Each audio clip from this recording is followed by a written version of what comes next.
I can understand why people don't like it because Right. because like you said, she was pregnant and Mm-hmm. stuff like that too. Because I was just talking to a friend about this like last night. You know what I'm saying? Mm-hmm.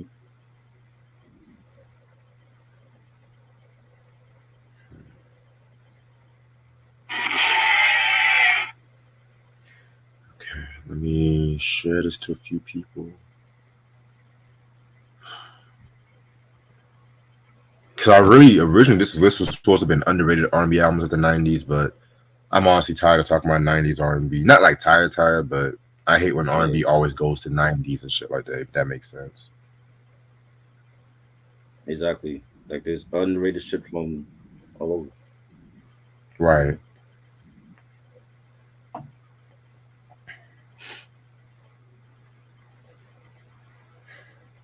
Yeah. Because I gotta go to Lashia's podcast at 8 o'clock tonight too.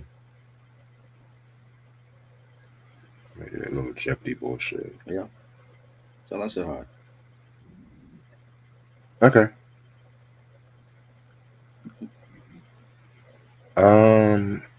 So the Super Bowl was a good game last night. You know what I'm saying? Yep. It was. So let's see what's going on in the news before we start. By the way, did you want to do this format the usual way or the format that we did for the Usher episode? It's up to you. I mean, you do you want to you said you want to leave at 8 o'clock, right? So you shouldn't spend too much time on you know. Yeah, I didn't even pull out the albums out to people, but I feel like these people I can just share them on StreamYard and stuff like that too because I don't got time for that. Plus, I've been doing this girl's paper all day, which I'm almost finished with. Right. Plus, I've Okay. been watching Family Matters like all day left and right Almost too, finished. so I might need a little break. Family Matters. Yeah, Are we a black talking about that in sitcom. a couple of weeks? Last week of February. Yes. I Family got a lot of shit Matters. to say about this show. A lot of, because looking back now, I'm not Definitely. gonna hold you. Looking back now, there's some shit that kind of pissed me off Mm-hmm. about this show. I'm not even gonna hold you. There's some shit that pissed me off, Oh boy. Oh boy. but I still enjoy the show Hot whenever I take watch already. it. Hot take It ready. isn't on the same level as Fresh Prince, Living Single, Martin. Absolutely not. But What? that does Are not you kidding? mean. Let me explain. Crazy. Let me explain. Let me explain. But that does not mean. I just feel like the writing for Family Matters was like a notch below those shows. A You know what I'm notch saying? But below. I still enjoy it. Yeah. You got me. There was some really cheesy shit on that show. I'm not gonna say too much. There was some cheesy shit on that show. Wow. But like I said, I like the show. Hell, give me Family Matters over Moesha. Cause when we talk about Moesha later on this year, a lot of motherfuckers are not gonna like that review. I'm gonna say that right now. Wow. A lot of Already. motherfuckers are not Hot gonna take. like Already. Hot because I take like ready. Moesha, but it pissed me off too in a few episodes. Some episodes kind of pissed me off. Oh boy. What's up, YouTube? How's it going? And we all know which episode we all know what episode pissed me off the most. So I'm not even gonna go there. Oh boy. Mo So said that. Shannon, you saw what? No. So Shannon Sharp and Mike Epps are beefing. I swear, Of Shannon this Sharp is Combi's number one enemy right now. I guess. is talking about the theme song. You said what? What he do now? Like ups. So so from what I'm looking at, hold on. Mike Epps performed at a comedy show, and he insinuated that Shannon Sharp was gay. You know what I'm saying? So that's where that shit goes. Mm-mm-mm. Well, I mean, Shay Shay is kind of suspect. I'm not. I told you that. I told you he should never be calling himself that. What's all that about? Mm. You know, Jesus. Fuck Shay Shay. Come on, man. Shay Shay.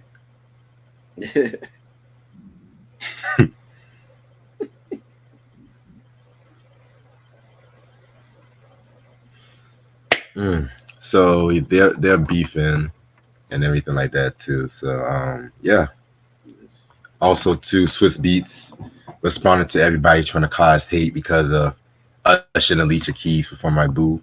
Let me tell y'all something. I'm sick and tired of y'all making Usher seem like he's the number one motherfucker breaking up marriages and shit. He is. You mean? He can't keep his own marriage straight. He just got married last night. Yeah, to another one. How many wives are there? Like 3? A white girl. Is she white? She look light skinned. Well, if her skin's white, she's white until I see some DNA. What wife is this? Number 3, number 4? He can't stay Number married to 3. nobody. Wait, hold on, wait a minute, cause he got married the first time. Hold on, wait. I gotta do some research. Hold You up, gotta do research. gotta do research, cause I don't wanna say anything wrong, and the Tamika was motherfucker be, you know how Tamika was black the women first love wife. them. Usher. You said Tamika was the what? first wife. Tamika. That was the Okay, first one. Tamika was the first wife, Right.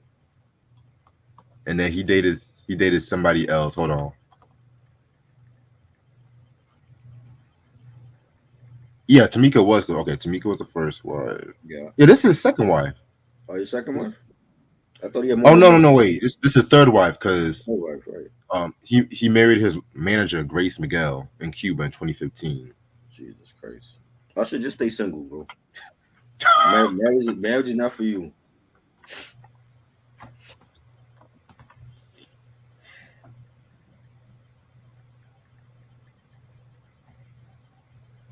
Mm-mm-mm.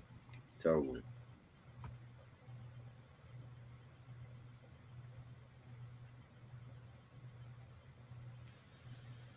Yeah, man. But like I said, I feel like when it comes to halftime performances, the top tier is MJ, Prince, you know, Beyonce.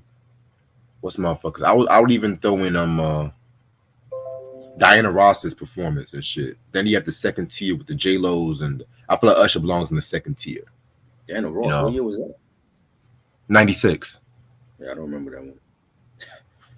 Like I said, there weren't really too many great halftime shows. You know what I'm Yeah, saying? I know. There was Not, because like I could easily pick 5, but then the other ones I was just like, yeah. You know what? I would even say Living Colors halftime episode. I would even throw that in there because right. without that, we probably would not even have Michael Jackson and the Princess and the Motown tribute. You know what I'm saying? Right. Hell, Color Me Bad performed at that halftime. Let's not forget. Color Me Bad performed? Wow. Yeah, in Living Color halftime episode. I don't remember. Yeah, it was a controversial episode because they did that Men on Film, Mm-hmm. that Men on sketch, and then they were insinuating that certain football players were gay. Right. So they don't, like I said, they don't have that version on the DVDs, but I got the hookup and shit. If you know what I mean, you know. Of course you do. I I got got the the hookup. Holla if you hear me. hookup. Oh. All right, I might start in about 2 more minutes. Also, Snoop Dogg and speaking of Master P, Snoop Dogg and Master P are still continuing on with their lawsuit against Walmart over their cereal. Who's eating that garbage? Do they want all black people to get sick and die? Who's eating that? I'm not eating that shit. I didn't even know the motherfucker had a cereal out. Yeah, well, All, it's not important. I'd rather eat that cereal bootios. Yeah. Right? From the new day. Bootios. Oh, man. uh, Who's eating that garbage? I respect the hustle, but I'm just like, No. You're not eating that.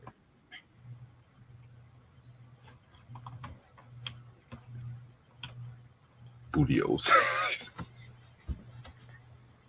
No thanks, Snoop. I'll pass on that.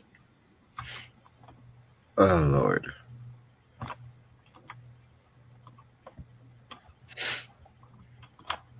Okay, I'm ready to start whenever you are. All right. What's up, YouTube? How's everyone doing this lovely, lovely, lovely day? This is your boy Reg in the building. I got my homeboy Try in the building with me. How you Cool. doing? AKA Light Skin Jordan. Yes. Had a great Super Bowl party. Um, I'm good now. I was a little bit fucked up before. I'm good. Yeah. Yeah, The you. game was good. The game was good. It was a nice close game. I had the wrong team winning by 3 points. It was the Chiefs that won. Salute to them. Patrick Mahomes is a great quarterback. The Usher performance was great. I don't know what these people were watching. I'm hearing people don't like it. It was mid. It was bad. I'm like, nah, y'all tripping. That performance was great. It's way better than a lot of the performances in the last 6 years, I'll tell you that. Mm-hmm. But I'm gonna keep my mouth shut on that. Alright, so just a little announcement.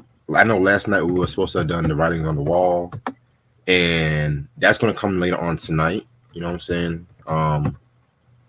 We can do that 11 p.m. if that's a good time for you. Yeah, cool. Okay, cool. All right, so this is also another video we were supposed to have done yesterday too. I originally wanted to pre-record this because I was just so fucking busy with a lot of shit yesterday, and I'm still kind of busy with a lot of shit. But Try was like, let's just go live with this. I was like, well, I still owe y'all a live video. So we're gonna do our top 10 underrated R&B albums. Not underrated R&B albums of the 90s, not underrated R&B albums of the 2000s, just underrated R&B albums in general. You know what I'm saying? Excuse me.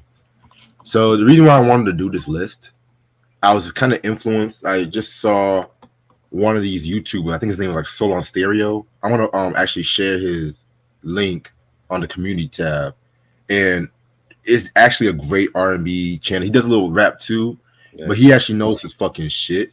I'm gonna give you that right now. So he did this video where he's like overrated or not, overrated or underrated, where he picks like a certain artist, and he picked the most overrated album and the most underrated album.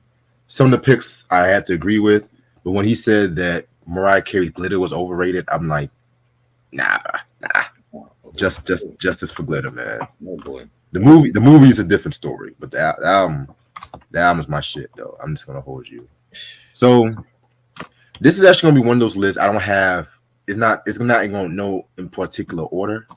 You know what I'm saying? So y'all can get whatever I should give y'all. Y'all just take it away with it. Some motherfuckers might disagree. I don't give a flying fuck tonight. You know what I'm saying? So if y'all disagree, make your own fucking list on your motherfucking channels and get off my fucking dick. Anyway, so we're just gonna do one on one. You know, I'm gonna say one, you're gonna say the other one, and stuff like that too. 'Cause I have to leave at a certain time. So my first album I'm gonna show you guys is a P-Funk album that came from the early '80s. It's actually Bootsy Collins with the One Giveth the Count Taketh Away. Nice. This album came out in 1982 on Warner Brothers Records. Very underrated album, if you ask me. To me, this is actually Bootsy's last great album, in my personal opinion. This came out in '80. This came out the same year George Clinton came out with the Computer Games album, which had the song Atomic Dog, which everyone knows that song. You know what I'm saying? I kind of feel like with this album, it kind of gets swept under the rug. You know what I'm saying? Because around like the early '80s, the P-Funk empire was kind of slowing down a little bit. A lot of acts was leaving the P-Funk empire, suing George Clinton. The label Warner Brothers was kind of getting tired of George Clinton's antics at that time too. You know what I'm saying? And George Clinton, I like George Clinton, but he was not the best businessman at that time. You know what I'm saying? But that's another story for a different day. Y'all can go watch the beef episode of Zapp versus George Clinton or whatever. You know what I'm saying? So y'all can go watch that for more detail. But this album is very, very, very dope. It has like that early '80s funk that I kind of feel like gets slept on, in my personal opinion, because people want to put funk and disco at the same way, which I fucking hate. I fucking hate that shit. And you have songs like Land Shark, Count Chocula, Ex-Con of Love. You know what I'm saying? Like, this is Bootsy's at his fucking best, in my opinion. Like, to me, his first four albums are my particular favorites, and then I'll throw this one as like a fifth favorite. You know what I'm saying? Mhm. I liked 1980s Ultra Wave. I did like that one, but I did feel like it was kind of inconsistent in some parts. So this is actually my first album on this list. My first album, number 10, is Prince Love Symbol from Mm, 1992. A great album, very slept on. To me, one of his best from the 90s. You know, we had joints like My Name is Prince, but he's actually rapping on that. And this is at a time when Prince really didn't care for rap, but he's actually rapping on this album. You know, and you had a Sexy Motherfucker. He's rapping on that one as well. You know, with Tony M from the New Power Generation, and you know, the Morning Papers. You had Blue Light. You know, there's also I remember there was also a comic book that came out with this album. yeah, Um, and that costs stupid money right now online. But this to me was like one of his best, very underrated. People always talk about Diamonds and Pearls. That was a great album. I love that one. But I think this one is also a great album, especially from that era when he was just making albums just to fulfill his contract with Warner Brothers, and he came out with a lot of shit that the Black Album and the Come album. A lot of those albums nobody ever mentions, but this one is definitely a standout. Great album. I love. I actually love that album more than Diamonds and Pearls. To be real with you, I know you told me that. yeah, I remember. I like Diamonds and Pearls, but Uh, it did have some shit to it. right. So yeah. So if you guys have seen what I accidentally shared, you will know that my next album is Shantae Moore's Love Supreme. This is the second album that came out in 1994. You know I'm a big Shantae Moore fan. You know what I'm saying? This one didn't really do too well commercially compared to the first album, Precious. You know what I'm saying? I feel like the label didn't really promote this as well. And when people think Shantae Moore, they think like the Moment Is Mine album, which I love that album as well too, and then Exposed, which not even gonna hold you, those two are my favorite Shantae Moore albums. But this one right here is definitely a very slept on one too, because it actually has my favorite Shantae Moore song. Was that I'm What You Need. Lord have mercy. That is a very sensual ballad right there. Old School Loving was dope. You know what I'm saying? Thank You for Loving Me. I want to thank you. You know what I'm saying? Like this definitely was a bit more. This probably is like a more jazzier album that she came out with. You know what I'm saying? So Mhm. yeah, highly recommended. Very hard to come by too. So I think Ashley got me this one. So shout out to Ashley. So, number 9, another 92 underrated gem, the Bobby album from Bobby Brown. Oh Classic wow. Okay. album. I love this album. Now, this album it went multi-platinum back when it came out, but over the years, when we talk about Bobby as a solo artist, people just mention "Don't Be Cruel" and that's it. They forget about the many hits that he dropped from this album, which was like about what 7 hit singles. You had "Good Enough." You had something in Yep. common with the late great Whitney Houston, his wife at that time. You had "Humping Around," "Getaway." That's the way love goes. There was so many bangers on this album, and for whatever reason, we just resort to diminishing this man's career with just one great album, and he has more than one great album. And this was like another favorite of mine. That This to me was his last great album. After that, when that Forever album came out, was trash, but the Bobby album was great. Production by Teddy Riley. I think Jimmy Jam and Terry Lewis did stuff on here as well, and this was the last great singing performance vocally on the album from Bobby as a solo artist. Definitely great album, 5 mic classic. I agree. Yeah, we have to definitely do a review on that album too. Yep, yep. Yeah, man. Because was it as successful as Don't Be Cool? Absolutely not. Hmm. But it's still a very fire album, and it still was successful in its own right. It was still Yeah, went. What other New Edition affiliate? I mean, New Edition member with their quote unquote follow up to their mega popular album right. went that successful? I'll wait. At that time, Like Hootie it was Hootie him. Mac, Hootie Mac, no. No, It's Going Down, no. That It's Going Down was still a good album though. it went double Evocative, platinum. It's double platinum right now. which one?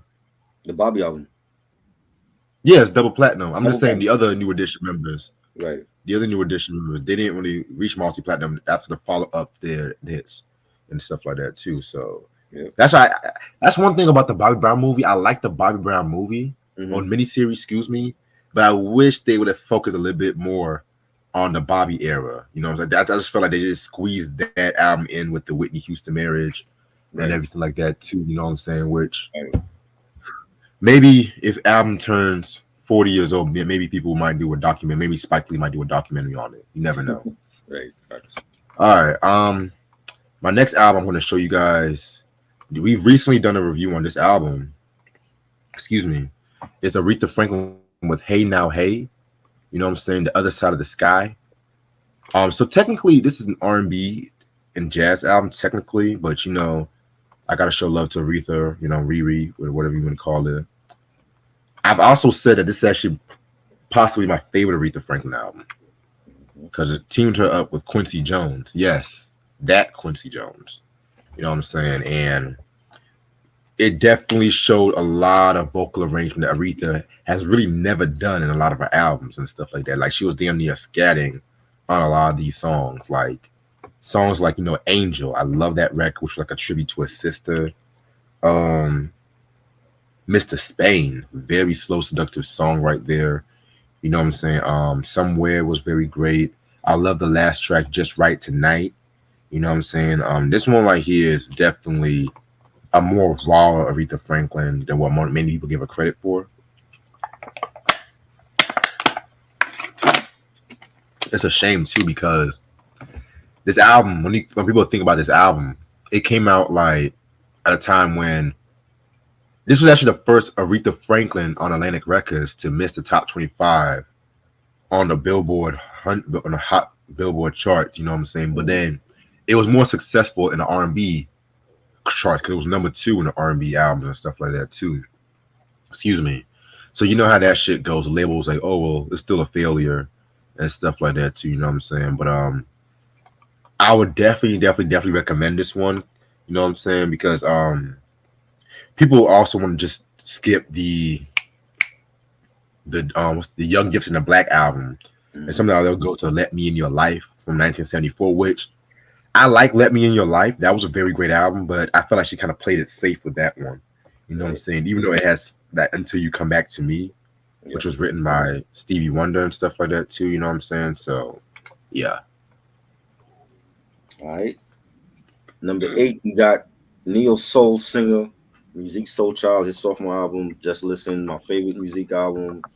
Production done by 88 Keys and James Poyser, Calvin Haggins, Andre Harris. Just a great album. He had the big hit from this, Half Crazy, which was everywhere that time. Don't Change. The first track, Newness, was like my favorite.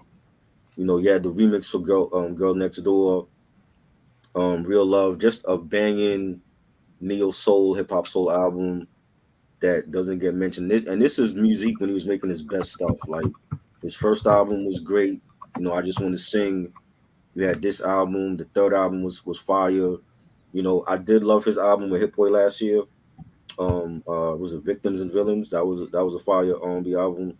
But is slept on as a vocalist, highly slept on, and I think his discography, especially like in the early 2000s, was highly underrated. And this right here is a classic. Definitely. All right. So moving on, I'm going to go to my next album on this list.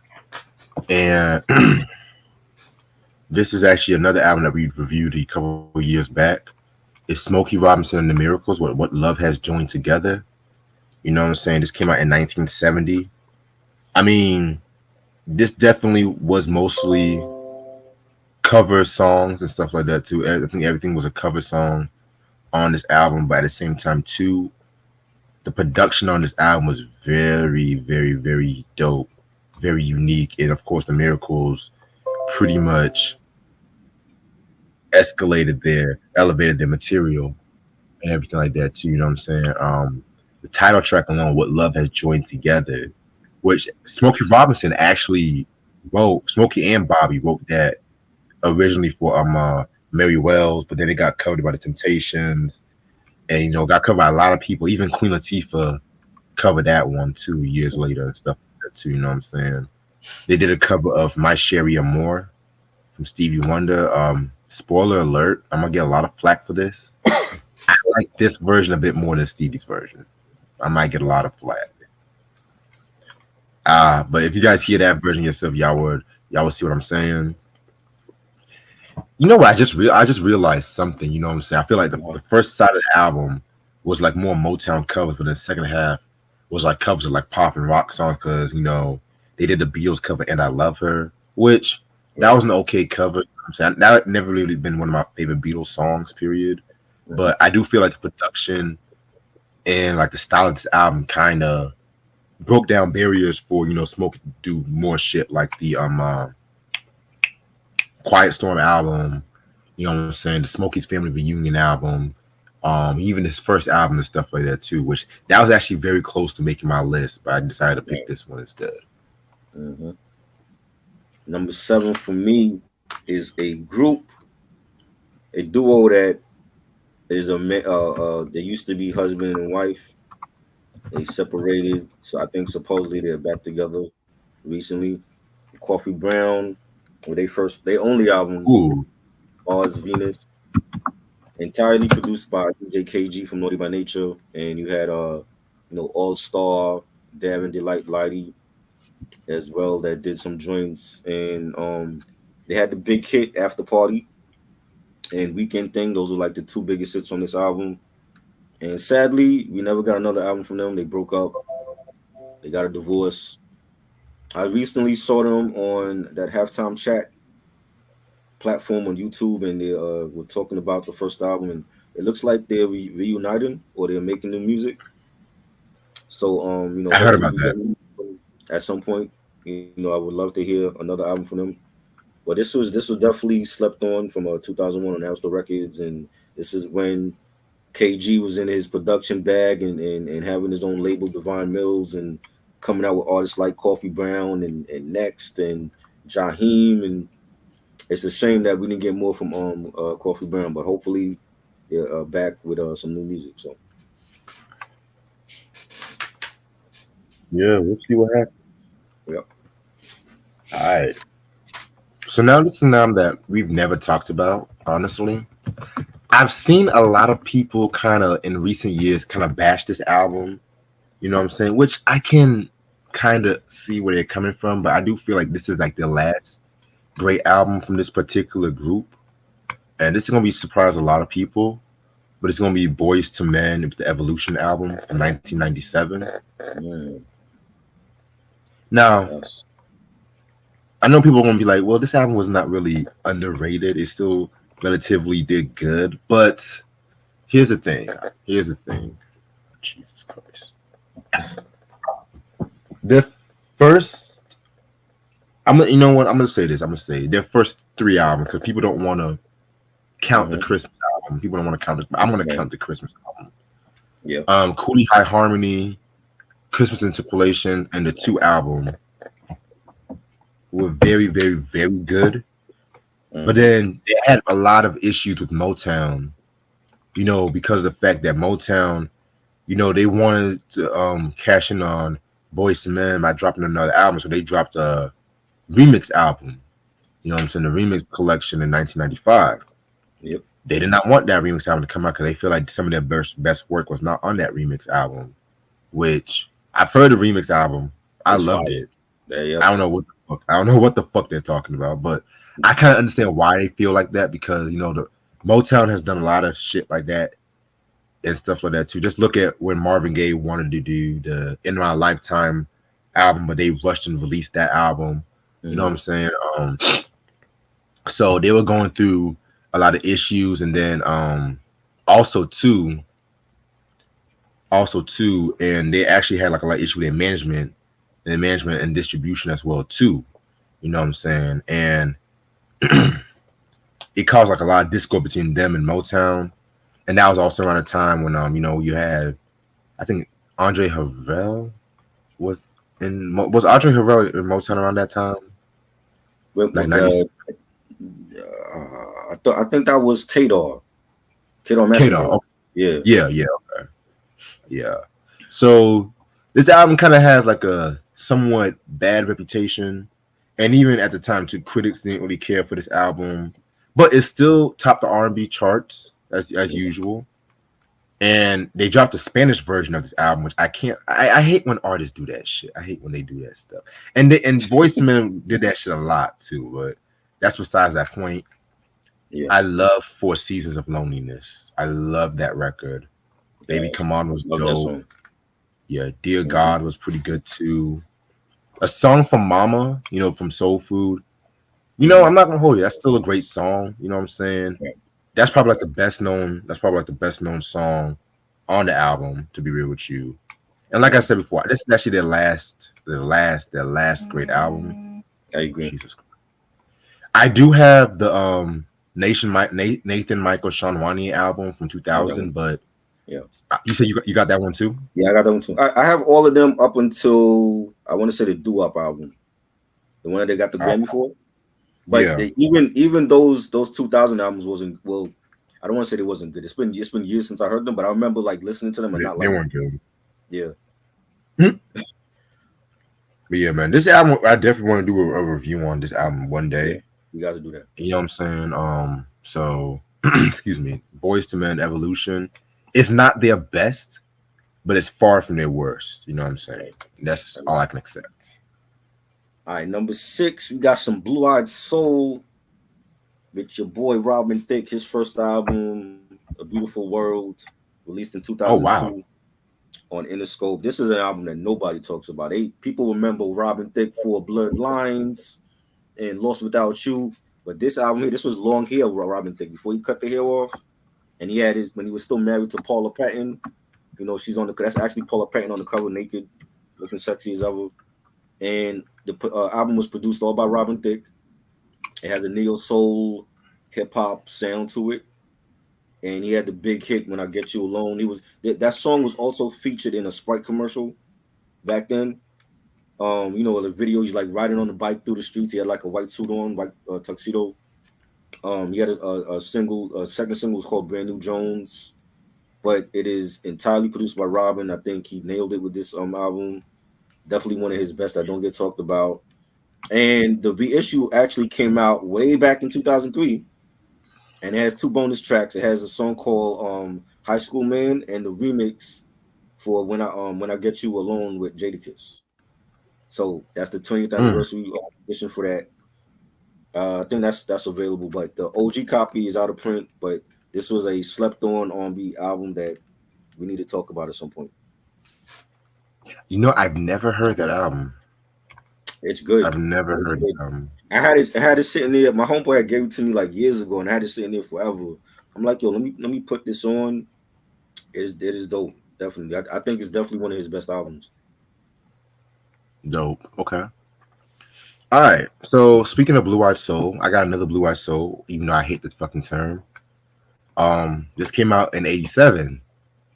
Jill motherfucking Jones, self-titled album. You know what I'm saying? This album right here, one of the best Prince produced albums he's ever done.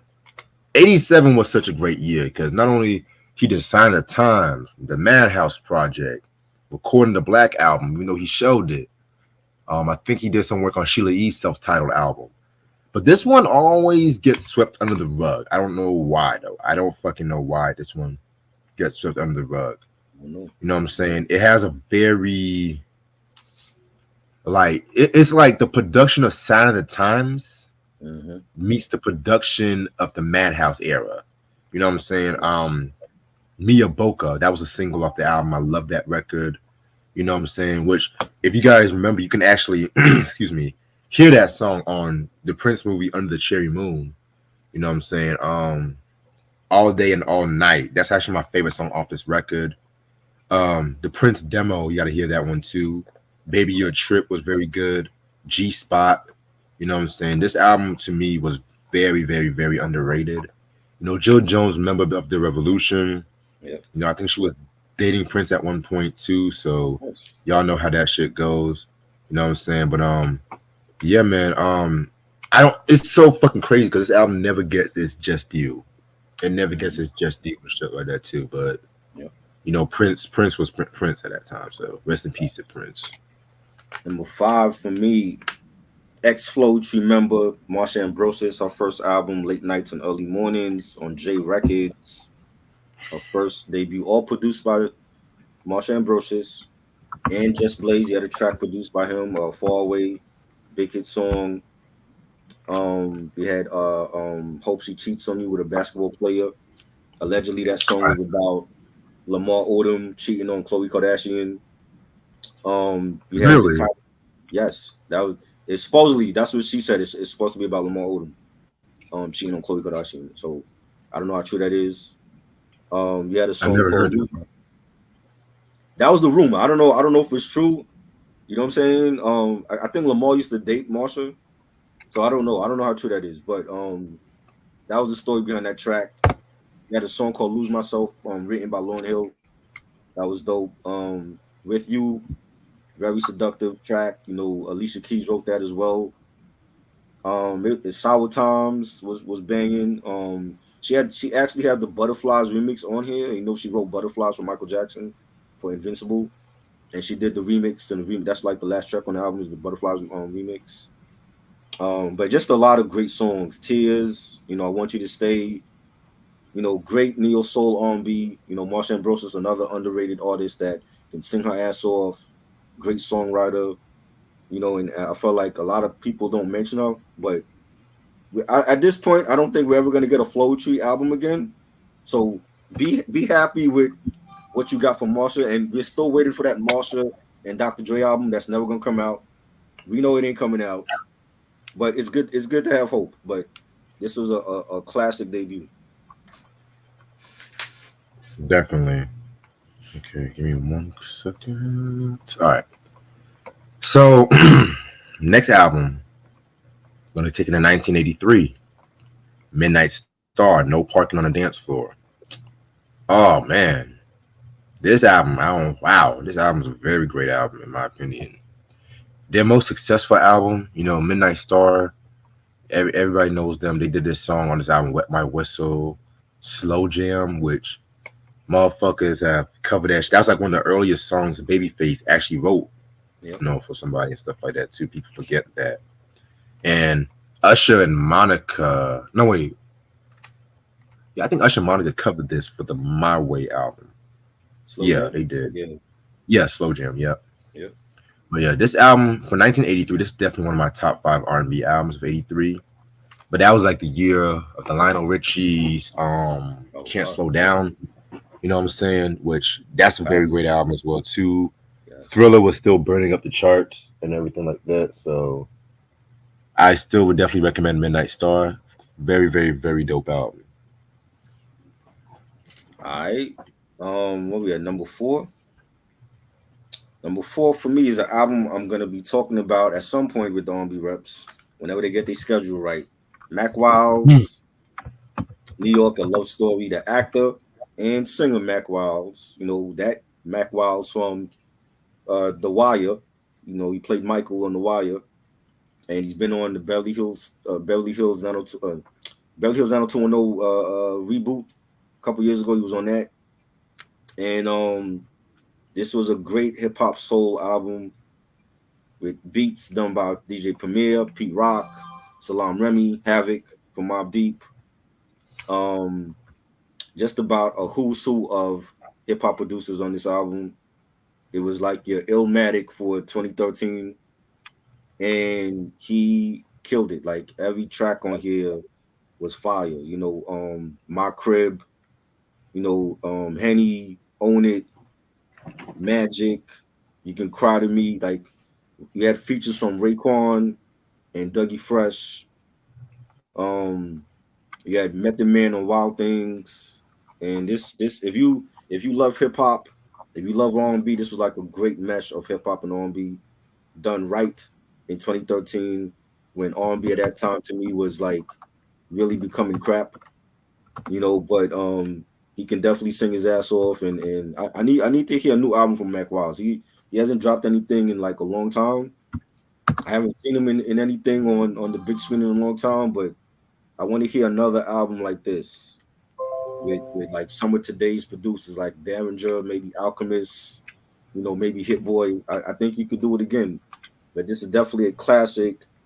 And you will be seeing that album review with me and the R&B reps. Shout out to Elise and Junior. We're gonna be doing it. It keeps getting delayed for different reasons, but that album review is coming, so look out for that. Shout out to R&B reps, by the way. Yes. Dartmouth says, "Sweet tone try. How come you use no London Jones 1994?" Well, how about you make your own list? If you can put that on there. That part. That part. I told y'all, motherfucker. If y'all come up to me, say, "Why isn't this album on this list?" Why? I'm gonna give y'all the same fucking response and shit. Exactly. All right, next album. I'll be sure. Sexy Verses. Oh, that's a good one. His best album, in my opinion. I love In Effect Mode. Private Times can suck it, but this album is the I'll Be Sure that the I'll Be Sure I like. You know what I'm saying? Right. This is like a more erotic album compared to the previous two, because like the second album, while it was still successful, it didn't really match the popularity of his first album. And he had that bad cover of Hotel California. Oh God, that was to start off the album, mind you. Yeah, and he was trying to dance a bit more, trying to do his Bobby Brown thing. Yeah. We have to do a review on that album. That might be a trash review. Do we have to? Why? Yeah. Yeah, because like I said, when I say I don't like the album, I like to come up with facts and shit. I'm not gonna look forward to it. That might have been like one of the biggest sophomore disappointments ever in R&B was that album, because you can't go from doing Off on Your Own Girl and Rescue Me to doing Hotel California. You ain't got the vocal range to do that. This big disappointment. I was highly disappointed in that album. I don't even care for Hotel California like that. But even the other joints, Misunderstanding, that was garbage too. Yeah. Shit. You definitely gotta talk about that one and this one. I might be a double review in the future. This was a comeback album for him for sure. This was. Yeah. I thought you didn't like this album. Nah, I like this one. This is the one with like Devontae produced on there, and yeah, the other person from Uptown. Because somebody told me they didn't like this album. But I was like, I didn't hear it. I didn't hear it when it came out back then, because I remember when the videos came out. But like listening to it now, it's like, yo, this shit was fire. Right. And mind you, he had the creme de la creme, Rakim, Slick Rick, Grand Puba, Chubb Rock. Like he had and it wasn't whack. You know what I'm saying? Right. Like I love Right Now. Right Now is actually my favorite I'll Be Sure song he's ever done. That was fire. Yes, the video. Woo! Yes. Nigga. Natalie, which was a tribute to Halle Berry. Right. You know what I'm saying? Kicking the Head with Rakim. Fire. And everything like that. You know what I'm saying? This album is such a fire album. You know what I'm saying? Like it does not get its just due, which I don't fucking understand. And mind you, this was like his last album before he came back in 2009 with the Honey I'm Home album, which I've never heard that joint. I've heard okay things about that. Keyword okay things about it, but I'm gonna hear it one day. You know what I'm saying? I'm gonna ask Ashley. She's I'll Be Sure fan. I'm checking. Okay. But yeah, I'll Be Sure. Sexy Verses, man. And like I said, that I'll Be Sure trash review is gonna come soon, y'all. Yeah. All right. Number 3, the album that we talked about, I believe it was 2 years ago during the pandemic. We did a review on this, and this to me was like always been one of this man's most underrated albums. Maxwell Embryo, his sophomore album, released in what was that, 98 that came out, and you had joints like Luxury, Coco Cure, and Matrimony Maybe You, Ever Wanting to Want You to Want. And this was a very dark, moody R&B album. it's a great album, but the tone of it was very dark. It was very moody. It doesn't sound like the first album. It doesn't sound like the Now album or the Black Summer's Night. Um, Currently, the Black Summer's Night double double. It should be a trilogy. We still waiting for part three whenever he drops that. But it doesn't sound like none of those albums. It's very moody and dark. It's atmospheric sound wise. I love the production by Maxwell and Stuart Matthewman, and just like a lot of great songs. Submerged till we become the sun. Each hour, each second, each minute, each day of my life.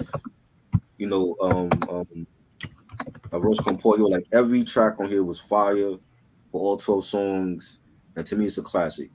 And it doesn't get mentioned when it comes to Maxwell's discography. It's always his first album where they skip to Black Summer's Night Volume 1.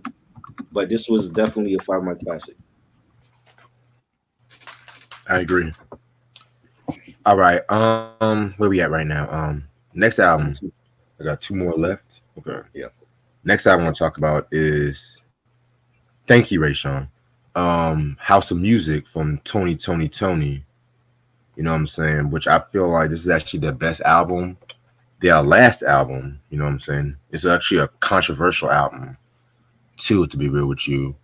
You know what I'm saying? And the reason why it was controversial because the group was actually beefing a lot around this time with themselves and their management. They didn't Dwayne Wiggins and Raphael most particularly. This came out 3 years after Sons of Soul, which I love Sons of Soul. I love that record. But then in between that and this album, there was like a lot of tensions, especially when, Raphael Sadiq did that Ask If You joint and stuff like that too, you know what I'm saying? Which a lot of people thought that they were breaking up since he had a solo joint. Right. But then they quickly came back with this one. And then there were certain songs that motherfuckers were not really particular keen on. I know one of the songs actually appeared on Blind Man. He did that on the Instant Vintage album from 2002, which is a very underrated Raphael Sadiq album that no one talks about. But when it comes to this record right here, some of my favorite Tony joints on this record, like Loving You, maybe. Yes. I love that record. Till Last Summer, Let's Get Down, Annie Mae, Wild Child. You know what I'm saying? Thinking of You. I mean, this whole album was just like this was like a neo soul album, to be real with you. And it's like they really just transitioned into that neo soul sound. That neo soul sound very, very, very smoothly. And mind you, Raphael and Dwayne did production for a lot of neo soul cats, like D'Angelo and Jill, what's her name, Jill Scott, and stuff like that too. So this is very, very, very, very, very great album. Like I said, if I love Revival, I love Sons of Soul, but give me a House of Music any day. Nice. Mike was good. Mike was good. All right, number 2 is an album we also talked about during the pandemic on my channel. It's the Forbidden Gem series intro, first album, the self-titled from '93. Rest in peace to Kenny Green. Kenny Green. Rest in peace to Kenny Green, great songwriter. The front man for intro, and they're from Brooklyn, New York. Shout out to intro, and production done by DJ Eddie F from Heavy D and the Boys. We had Dave Jam Hall, Kenny K Smooth Cornier, Novell Hodge. Just a great assorted of R&B producers, and you had the big hit singles, Let Me Be the One, Love Thing, Come Inside. You had the Stevie Wonder rendition of Ribbon in the Sky, which was done great by Kenny. Just a great R&B hip hop soul album, and I love their sophomore album as well. That doesn't get mentioned, but this is definitely a forbidden gem that needs to get mentioned more. I believe they either have a documentary that's out or is coming out about the group, and I've seen like different posts about it, but I haven't found it on streaming. So at some point I think we need to discuss that as well. The intro documentary, because that's a group that's severely slept on, and they didn't have a long time, unfortunately, because of their leader passing away from AIDS. But Their first two albums were definitely great. I agree. Yeah, without Kenny Green, Mhm. half of what's the 411 wouldn't sound the way it is. To be real with Right. you. Yep. All right. Mike said hopefully your package gets there real Yeah. soon. It's coming on Wednesday. It's coming Wednesday. Hopefully, Now the but I last don't know. It's supposed to snow tomorrow, so I don't know. It might get delayed. snow. Yeah, it's supposed to snow tomorrow. Got not snow up here. Hold on. Yeah, they said like 5 to 8 inches of snow. Oh shit. We just getting rain. Thank God. Okay. Well, you know Actually, no. they always say that, and then like the snow goes off to like upstate New York and to Buffalo and all that. So we might just get like maybe 1 inch in that. I don't think we're gonna get like 5 to 8 inches. Right. Plus, it's gonna be like 58 degrees tomorrow Yeah, too. So, yeah. all right. Next album, and this is the last album. This one is a giant. This is Al Green with the "Living for You" album. Ooh, This came out in '73. The same year, "Call Me" came out, which I actually feel like that's actually my favorite Al Green album. Next to this one, I love the album cover. The album cover is sick. You know what yes. I'm saying? And this definitely had like a lot of dope joints on it. "Living for You," the title track was great. "Let's Get Married," "Free at Last." He did a cover of the Righteous Brothers with "Unchained Melody," which I feel like that's a very dope cover. You know what I'm saying? Al Green's 70, like his shit from like 72 to 77, man. Like his R&B shit, you Hmm. know what I'm saying, was just banger after banger. People forget he really carried a decade at that time too. But then he got hit with some grits, and now he found God and stuff like that too. You know what I'm saying? Which I can't really judge him for that, but he still does R&B here and there. You know what I'm Yes. saying? So just be grateful about that. And at the same time too, Al Green. I mean, Al Green just he's just on another plateau. That's Hmm. all I'm gonna say. So that's actually the last album I'm gonna show on this list. And my number one underrated album, at least for this list, is another review that we did on my channel a couple years ago, and it's by a great singer, songwriter, and producer from Tony, Raphael Sadiq, Instant Vintage. It's his Yes. debut solo album on Universal Records from 2002. The sound of it, what he called gospel delic, and it was like a mix of gospel and funk, R&B, hip hop. It was just a masterpiece. And you had the first single with D'Angelo, "Be Here," was banging. The second single, "Still Ray," where he basically sang over the Dr. Dre "Still DRE" beat, but he did it so well. It was just a banger. You got T-Bars on different times. And Angie Stone and Calvin Richardson on "Excuse Me." You also got some beat skits on this album by High Tech. DJ High Tech from Reflection Eternal. He gave some beats to this album. Um, there's another song called "People." If you listen to "People," he was definitely inspired by Sly and the Family Stone, and Yep. Tony was from Frisco. Sly and the Family Stone, they're from that same area, and he sounds just like Sly on "People." But this was a great 19-track classic masterpiece that nobody mentions, and I'm glad that we did that review years ago, and it definitely got a Same. lot of views for that, and it was well needed. These are the type of albums that I want to talk about, not the same old, same old. It's albums like these that go under the radar that don't get no mention and praise, and this was a masterpiece. Yeah, I need to get my hands on that album. I have the album from Uh, from 2008. I think it's called "The Way I Am," which I have that that was one a too. great album. Yes, that was Yeah, good. I like That the was song good. with Jay-Z though. Yeah, that was The hot. remix for that, yo, he killed it. Yeah. He killed it. All right, y'all. Well, I'm gonna end off this video off right here. I'm gonna come back later on tonight. Hopefully, we can do the Destiny Child album tonight. You know what I'm Yes, saying? Tonight at yes. 11 o'clock. Yeah, because I'm gonna meditate for a bit. I'm gonna come to Lashia's channel to do this Jeopardy because I need some $20 and stuff like that too. So I'm like, um, the fuck is blowing my phone? But yeah, this was a fun ass list. I might actually do a part two to this list. I might actually do a part two, but this time I want to do an overrated R&B albums. Oh God, I don't know if I got any overrated R&B albums.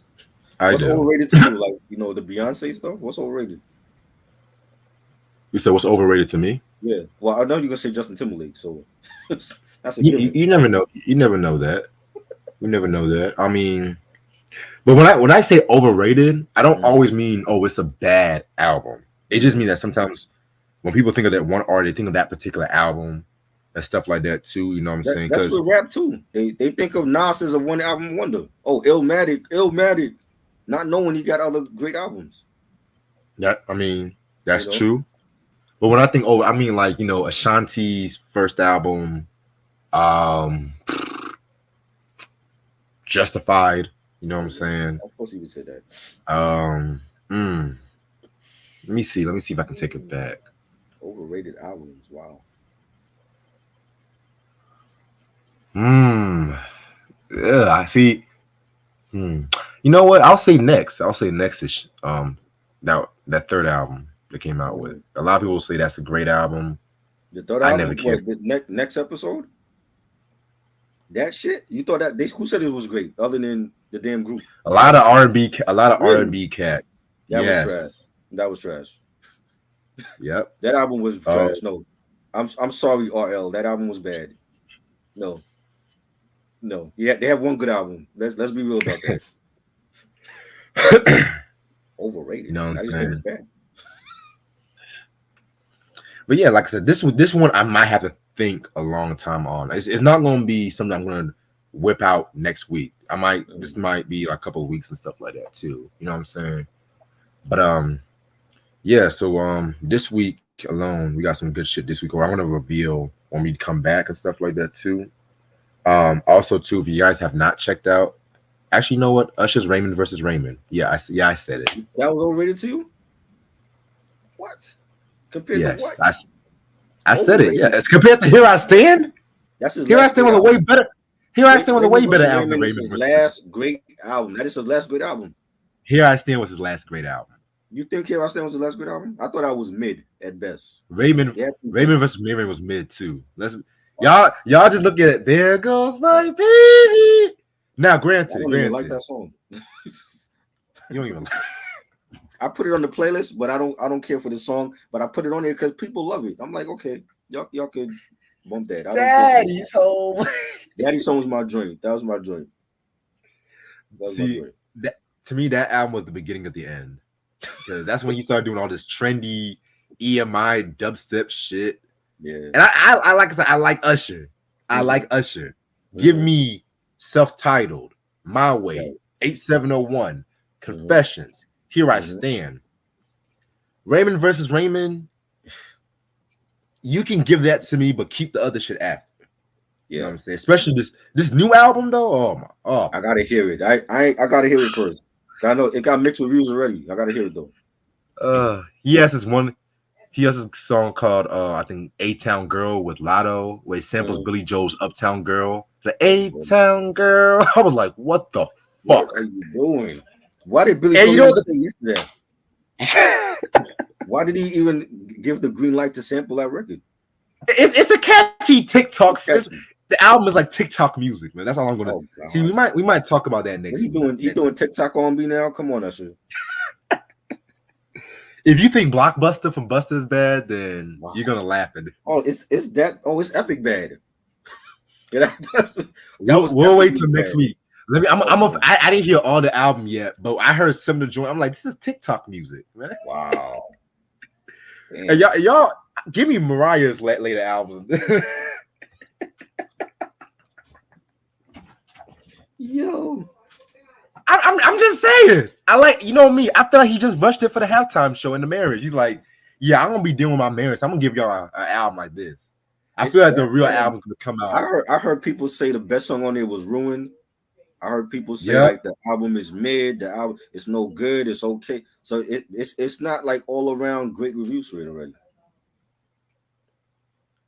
yeah, Wow, I gotta hear this because this if it's bad like Blockbuster, that's gonna be a trash review. yeah. I'm Wow, telling you, man. It's like when I heard that, like I said, A Town Girl. When I heard the A Town, I was like, okay, Usher, all right, Usher. what? And then he had Lotto. Oh, excuse me, Mulatto. I thought that was her full Oh name god. was Mulatto. It's not Mulatto, Well, her original name was Mulatto, but and then she changed it. Right, she changed the Mulatto because people did not like the Mulatto because it was just right, like the right. derogatory term and all that bullshit. Halftime show was great. I don't know what these people talking about. I loved it. He came up with Mm. some dope artists, Ludacris and Little John, her. I loved it. I thought it was dope. What they want? Y'all want Taylor Swift next year? Y'all might get that. And then what? Then Yo, they're gonna chill be out. like, yo, Please change it, Jay-Z. don't mention her name on this channel, I'm please. just saying, Don't not, it could be worse. Yeah, if y'all didn't like Usher, y'all could get Taylor Swift next year. Then what? They really gonna be mad. shit. You know. Be Hell, glad that you got hell, Usher. bring Jay-Z out next year, man. Shit. Be glad that you got Usher. I thought he did his thing. Because there was an interview, Jay-Z said he just didn't. People asked him how come he's never been in the halftime show. He just feel like he just want to be in more business operations, I guess. Like, well, that's good. Don't come back if we don't need to. So, do your thing behind the scenes. Oh, I forgot the hip hop halftime show. That was the one I was forgetting about. That was great. Which one? Oh, the I Dr. love Dre. that. Yeah, that was Yeah, great. That was great. people were bashing that too. And for what? All these death row acts. How come I was invited? How come I Yeah, wasn't invited? like who? The Dog Pound? You got one good album. Daz, Daz, You know Danny what they Boy. doing? What they doing? So they could get on there and do Let's Play House? No, he wasn't needed. Because He wasn't needed. Daz Daz made a comment a couple days ago because Suge Knight's podcast.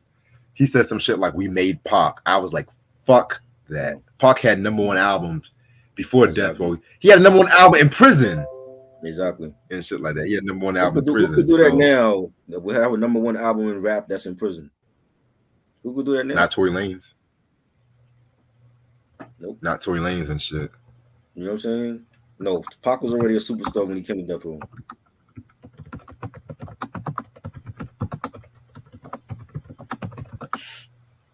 It could be worse. Y'all could get Broomstick Taylor Swift next year, and then you're gonna hear black people bitching, "Oh, this wasn't good," but y'all was trashing Usher.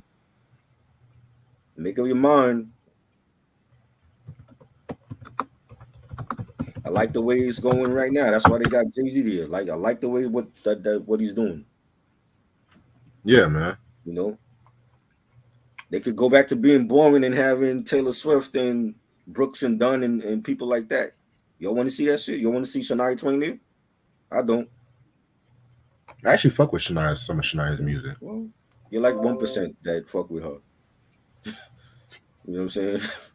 You I want to said see Hootie? some. You want to see Hootie and the Blowfish there? It could be Hell worse. no. It could be Hell worse. no. Okay, remember what I told you. You bashing Usher. It could be worse. NFL could be like, you know what? We're gonna do it our own way now, Jay. We don't need you no more. So they had some boring halftime shows in the past.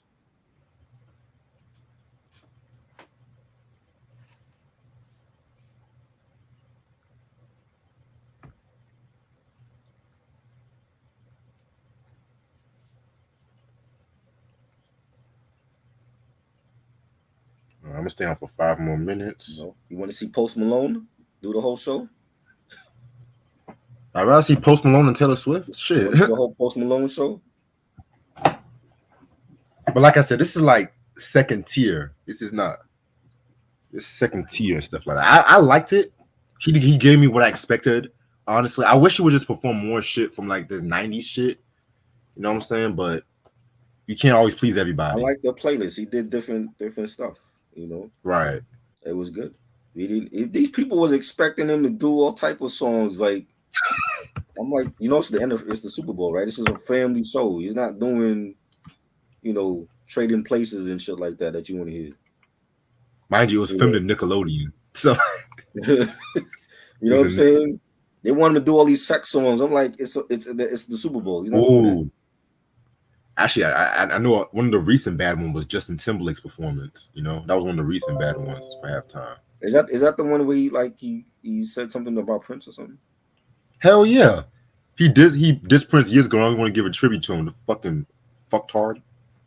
I didn't like that one either. That was like when Man in the Woods came out. I didn't care for that.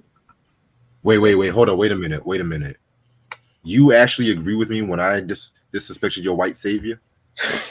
Wow, wow. It was an okay album. It's not a great album though. But I didn't. That whole thing that he had came up with that camouflage outfit. I didn't care for that shit. You know, that's not even a classic performance. I'm talking about like Michael, Prince, Whitney doing the Star Spangled Banner. Like those were epic. Right. You know what I'm saying? The Dr. Dre and Aftermath crew. You know what I'm saying? But we don't have a lot of classic halftime performances. And Exactly. I'm like, Usher's performance was great. I don't know what you was watching. And what was Jermaine Dupri wearing last night? What was he wearing? I don't know. You have to ask him. I don't know what the hell I he was think wearing. niggas was just focused too much on what motherfuckers were wearing and shit like that. Yeah, I'm just like that. Just enjoy the fucking music. exactly. It's all costumes for the stage anyway. You're not wearing that in real life. Right, nigga. Like, ugh. Oh, look at what Beyonce was wearing. She had a white. Well, I'm not gonna lie, that white cowboy hat was kind of funny when I first saw it, but that was just her way of letting y'all motherfuckers. Which I'm gonna get more into that the country songs tonight and stuff like that, because I heard both songs last night, and I have a lot of shit to say. Oh boy. Is it people get is it R&B? It's R&B. It's country R&B. It's like a mixture of country R&B with little jazz overtones. Interesting. Like I said, this whole Renaissance Act 2, I bet you Act 3 she's gonna do a jazz record. I bet you. You see that going in? What about Afrobeat? You see her doing an Afrobeat album? She kind of did that with the first act with the house music, and she kind of did a little Afrobeat. Okay. Because the thing with the Renaissance, she's trying to like proclaim all the black music that's been stolen by the white people, and stuff like that. People forget country. So rock and roll got to be next, then, right? Possibly either rock and roll or jazz. A rock and roll Beyonce album. That's gonna be interesting. I'm telling you, man. It's like music just has a way of just speaking to different people, because people forget Ray Charles. He did that country album from 1962, Modern Sounds of Country and Western, which that's like my favorite Ray Charles album next to Genius of Ray Charles. Right. But speaking of that, me and my friend, we were shout out to my friend Jermaine. We were talking about motherfucking Tracy Chapman and stuff like that too. And I'm gonna say something, but I might get some flack for this. Like I respect her talent, but it's kind of interesting how she let a white man cover her song, but then certain rappers she don't let sample their music and stuff like that. But I'm gonna keep my mouth shut on that, because remember the whole situation with Nice and Smooth. Yep. But then you let this white man come, and the song was dope. I like the song. But I'm just like, that's why I had to side eye her a bit. I'm just like, okay, Tracy, go to your fast car and drive off to the sunset and stuff like that. But that's not even my favorite Tracy Chapman. My favorite one is "Give Me the Reason Why You Should." That one from '95 though. Right. That "Give Me the Reason." That's my joint. But he has a huge fan base. Jelly Roll. No, not Jelly Roll. Luke Combs. That's the one. Luke Combs. Oh, that's what's the right. Okay. Well, he has a fan base that maybe she knew, like, if I let him sample it, it'll introduce me to his audience or whatever. That's some bullshit. Compared to Nice and Smooth. Nice and Smooth was an underrated duo to me.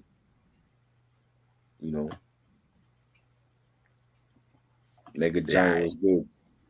Oh, what's up, Mega? We're not doing best R&B albums of the 90s. We're doing underrated R&B albums of any era, not the 90s.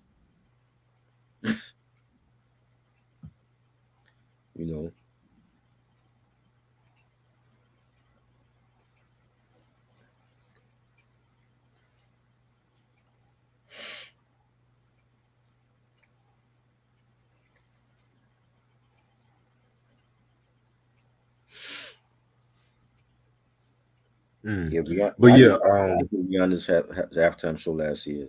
It was very subdued because she was pregnant. You know, she wasn't dancing all over the place and twerking and all that. yeah, I don't know why a lot of people are bashing that performance now. Because when that performance happened last year, niggas will say, "Oh, this was amazing," but then all of a Mhm. sudden, everyone's talking about, "Oh, that performance was wet." I'm like, what? It was okay. I feel like if she wasn't pregnant, she would have gave us the real show. You know, I'm just grateful that she actually did a thing because hell, am I performed pregnant in the Grammys and shit? yes, I do remember that. Is that's I thought when her water was Madonna came out? That was the year Madonna was that show I didn't like. That and I love yeah. Madonna. That show bringing out Nicki and MIA. I didn't care for that Madonna show. I thought her water was gonna break while she was performing and shit. Oh my Yeah, god. yeah, that could have been better. Oh, Jelly Roll was a rap at first. Q. I never knew that. The Katy Perry performance. That one I didn't care for either. I did not like that He one. brought out the sharks, the dancers with the shark outfits on, and nobody knew who Missy was. Like what? How do you not know who Missy Elliott is? A Hall of Famer. You know, there's been some bad ones.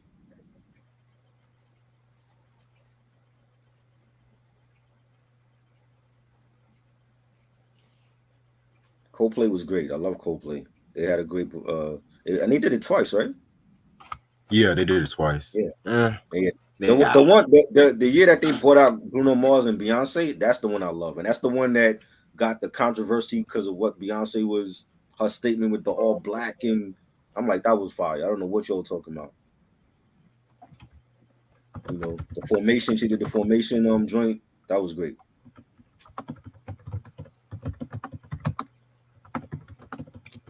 okay. Yeah, I might end this off right here because I got to handle some business. But I'm gonna come back in about 3 hours. You know what I'm saying?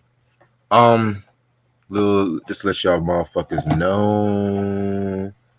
Tonight we're gonna do Destiny Child Writing on the Wall and everything like that too. That's gonna be one of the most messiest reviews I've done up to this Oh point, wow. just based on the backstory of the album. Let me show y'all. Let me show you how messy this. Hold on. Let me show you my notes. Just show you my notes. How long these notes are. Wow. You got notes for this. I always take notes. I Wow. don't know if y'all can see. Well, y'all can't see, Yeah, but I see. it's like all this motherfucking shit. Wow. I gotta talk about all this shit. Man. Member changes, lawsuits, Matthew, all that bullshit. Mm. Jagged Edge. Right. That. Oh, you Yeah. know I gotta mention Yeah. them motherfuckers and I shit. know You know you I don't gotta care for mention. them. You don't care for them, so Hell no. Hell the fuck no. That's an overrated group. Faith Evans' debut album, Five My Classic. Love it. I'll give that about four We point did, we five. did a review on that many years ago. Check it out on Reg's channel. I love every Yeah. song. Ain't Nobody, Soon as I Get Home, You Used to Love Me, Give It to Me. Five My Classic for me. To me, Keep the Faith. That's my five mics. That was a I great love album that too. one. That was a great album. She was much more happy on that album. I don't know. Excuse She me. was happy after her husband dies. I'm not saying all that. I'm just saying Mm. like because she had more creative control. That's what I'm trying to say. Oh, that part. But the Faithfully album, that's the album that gets slept That on. I don't was know yeah. why the album That's gets another slept great on. one too. Yeah. Oh wait, I forgot because Puffy was too busy shooting up clubs and Mm. wasting money on Busy, bullshit. too busy molesting his artists. You know? He ain't had time to worry about Faith. He should have kept faith at that point, you know. Right? Hmm. Other than that, Troy, I appreciate this as usual. All right. I'm gonna see what this girl is about to do. I'll talk to y'all motherfuckers later. Peace. Peace.